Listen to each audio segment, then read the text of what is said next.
Kalėdos Lietuvoje yra ypatinga šventė, kupina tradicijų ir jaukumo. Jos simbolizuoja ne tik Jėzaus gimimą, bet ir žiemos saulėgrįžą bei naujųjų pradžių atsiradimą. Miestai pasipuošia šviesomis, girliandomis ir kalėdinėmis dekoracijomis. Vyksta kalėdinės mugės, kuriuose galima pajusti tikrą šventinę dvasią.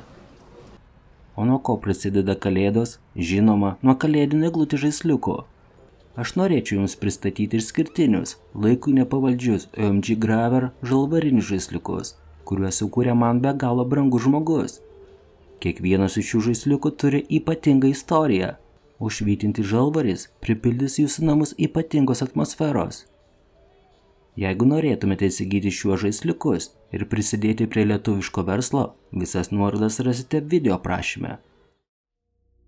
Sveiki atvykę į įdomiausią dokumentikos YouTube kanalą, kur šiandien aš jums papasakosiu paslaptingą istoriją apie kalėdinį Alkatraso vaiduoklį. Tad gero žiūrėjimo. Alkatraso kalėjimas įsikūrė San Francisko įlankos saloje, kuri yra nutolusi už maždaug 2,5 km nuo pačio San Francisko miesto.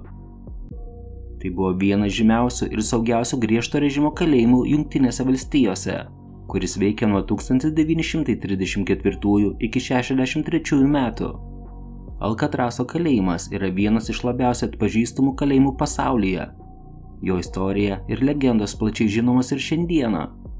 Šis kalėjimas talpina apie 312 kalinių, tačiau čia mirė netgi 30 žmonių. 8 iš jų nužudė patys kaliniai, 5 kaliniai nusižudė, o 15 mirė dėl natūralių priežasčių. Saloje taipogi buvo įrengtas morgas. Pasakojimai apie kalinius, kurie kadaise buvo laikomi šioje saloje, tiesiog virpina tuos, kurie lankosi tenais dabar. Sala dar dažnai vadinama tiesiog uola.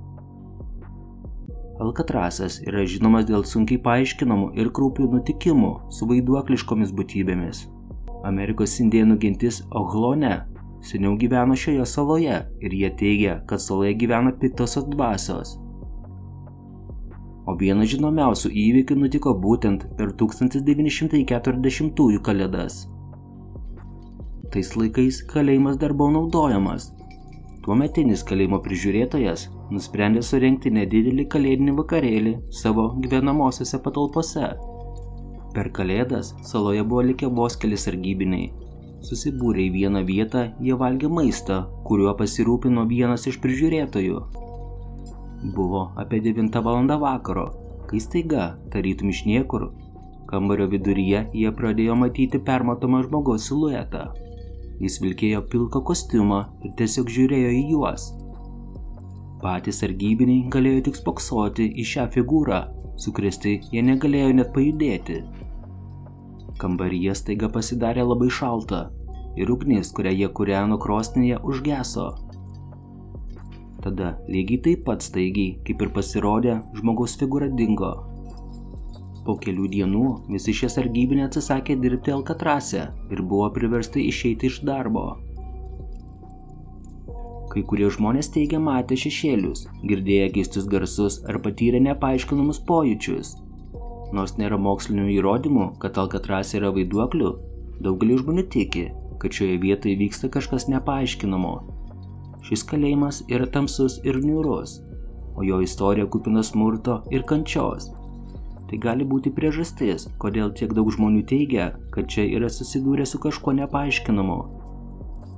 Ką jūs manote apie tokias paranormalias vietas? Gal patys buvote susidūrę su kažkuo antgamtišku? Savo nuomonę galite palikti komentarų skiltyje. O dabar ačiū, kad žiūrėjote ir iki susitikimo kitame įdomiausio dokumentikos video.